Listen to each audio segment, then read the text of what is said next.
So this is my point. You need to have a plan. You need to constantly assess your plan. You need to be sure that you're constantly going after the right target. And then ultimately, and that's why we're here today, this next one, build your brand. Now, what I'm not sure Judy mentioned is that I was an executive at Johnson & Johnson. For years, I was an executive at Johnson & Johnson. And Johnson & Johnson is the king of branding. We brand everything. And that's when I got the idea to write this book called Be the Brand, because I really do believe that people, not just products, are brands. If you think about it, at J&J, we were always talking about brand attribute, brand attribute. What are your brand attributes? Well, here's what we use as guiding principles at Johnson & Johnson. A brand is three things. A brand is known, a brand is trusted, and a brand is used. Known, trusted, and used. And if you don't believe me, look at Tylenol. Remember the Tylenol poisoning crisis? We pulled it off the shelf. We tried to assess how we could bring it back to market, change what was wrong. So we did the tamper-evident, tamper-resistant packaging, that has now permeated everything you open or try to open, right? Okay. We changed it from granules to gel caps so you couldn't tamper with it. And when we put it back into the marketplace, the uptake was phenomenal. Within about 8 months, we had 82% of our market share back, unheard of. Why? Why were we so successful? You know why? Because America missed us, didn't they? They missed our brand. So you need to be a brand. And you know what? It's really hard right now in this distracted society. Yeah, I blanked it. We didn't go black here. I did that on purpose, all right? Let's talk about another study that came out in Psychology Today. They were tracking American attitudes, especially after 9/11. Pre-9/11, after 9/11. If I asked anybody in this room 10, 11 years ago, how are you? How's it going? There was a number one response. You know what it was? How are you? How's it going? Yeah. Number one response was fine. Sometimes we'd even add fine and you. Remember that? Like we cared? Fine and you? Mm-hmm. That's all gone. What it is. What do you think the number one response is today to how are you? How's it going? Anybody know? Tired. Tired, for sure, tired. All right? And doing okay. We're getting there. We're getting there. Hanging in there. Oh, this is a happy group. No, here. The number one response to how are you? How's it going? Busy. Think about it. We're all very busy. And it's a very efficient answer. See, it allows you to vent and cut off all conversation at the same time. Because who's going to trifle with a busy person? Oh, by the way, implication, too busy for you, right? And we're very proud of it, very proud of it. And there's a lot of body language that goes on. Okay, fine. So busy. Number two, this is sad. This is a how you look thing. Apparently, we phased this out. We're doing it half as much as we did 10 years ago. Don't do it anymore. What don't we do anymore? Anybody know? Yeah, we don't smile. Think about it. You're not overworked and happy about it, are you? Busy? No, I don't think so. So we're busy. We don't smile. And I think this is the most telling thing about our society today. We're rude. Have you noticed how rude we are? She herself has done over 3,000 presentations, and she'll talk to you a little bit about that today. She's been a contributor on network media as well as in a number of women's magazines, all with a focus on helping folks to brand themselves.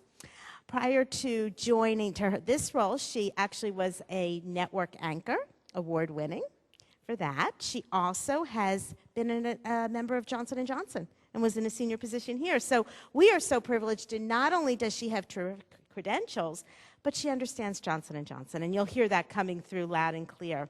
And I promised her from my first introduction to my second, there's one key point I would include. She actually was a judge for the Miss America pageant, and you'll hear that reference today, which I thought was absolutely wonderful. She also has been on a number of task force, and she is a member of, and make sure I get this right, the Harvard Women's Leadership Board. So you will see in what we have today an outstanding professional, an outstanding teacher for us all, and very importantly, an outstanding person. Tamara? Thank you. And I love Sarah. Thank you. Thank you. Now, it's very interesting. See, I always wonder whether I should include the Miss America thing because you just made an awful face. So So let's talk. First, I think it's terrific that you guys are here. This is a big deal that you got here. You know, the weather is so challenging. So for the intrepid, I applaud you. Thank you very much. And now what we're going to do is give you your time's worth, right? Which is the most precious commodity anybody has. Can't make more up, resent giving up. So we're going to be sure that we make best use of it. Okay. All right. So look around today. What don't I have? What didn't I start with that everybody else does? What don't I have here today? Slides. Miss them? Miss them? We're going to probably have some slides because that's what our current climate requires. But here's the point. Don't start with them. Don't end with them. When you are building a brand, it's about conversation, not presentation.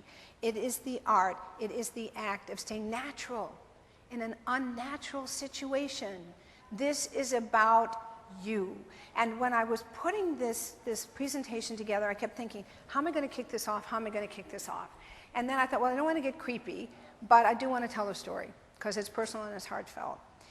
Sarah was referencing that I had been an executive with Johnson & Johnson, specifically with Janssen. I know everybody calls it Janssen. Fine, Janssen. Okay, I'll sound international, Janssen. And I was putting together a selling skills program, and I was looking for field talent to help me put that program together. And somebody recommended a young, up-and-coming district manager who would be great to include in this pilot program. So I invited him to join and kick off this pilot program, and I thought, whoa, he is good. And you know who he was? Anybody want to guess who he was? Alex Skorsky. And what's so interesting about it is I used a lot of DMs subsequently. He was the only one who wrote me a thank you note. And it wasn't an inter-office memo. Remember, we didn't have emails in those days. It was a handwritten note. It was a note on Crane stationery.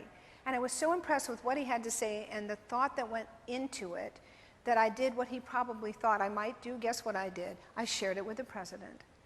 And I said, Larry, we got to watch this guy. He's amazing. He's a comer. We got to watch him. And he said, Tamara, I already am.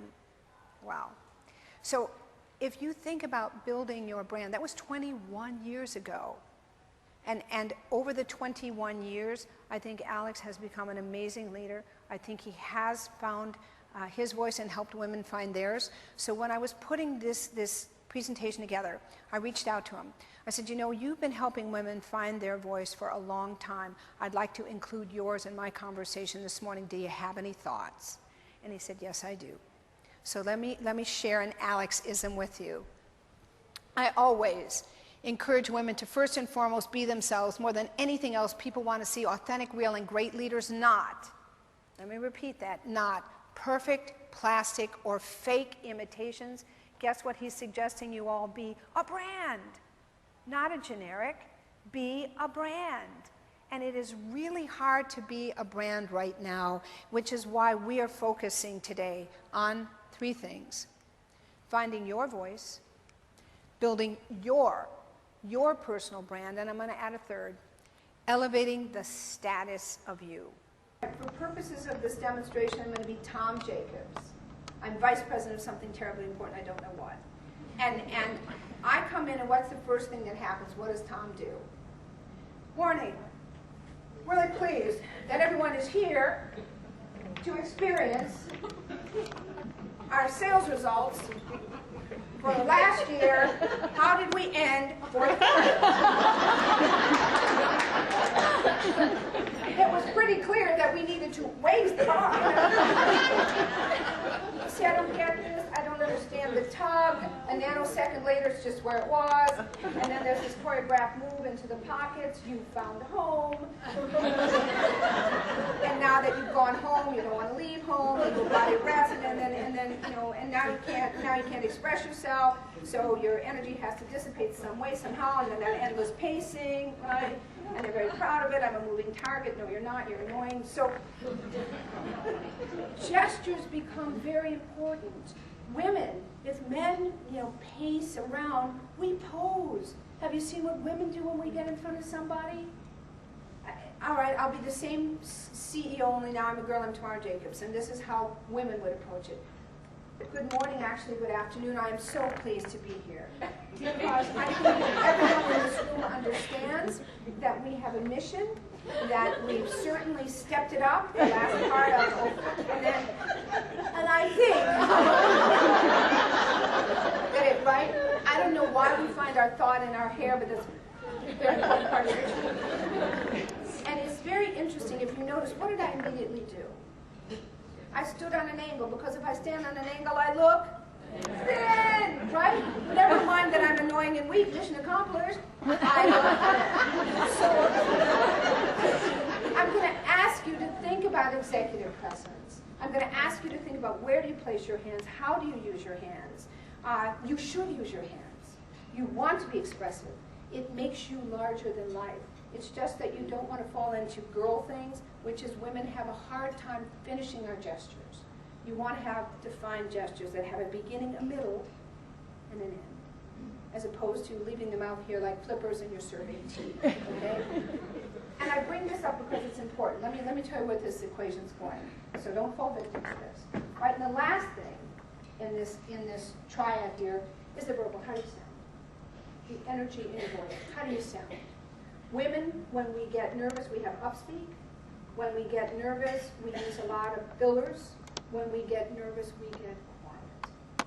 Be careful, because the verbal is huge. Take a look at how these numbers play out. Nonverbal, why did I focus on it? Because it is 55% of your impact. What else do you think is important? Do you think message is runner-up? No. How you sound is runner-up, it's 38%. And then sadly, your message is 7%. The point is we can't hear you if we can't see you and don't believe you. This is big.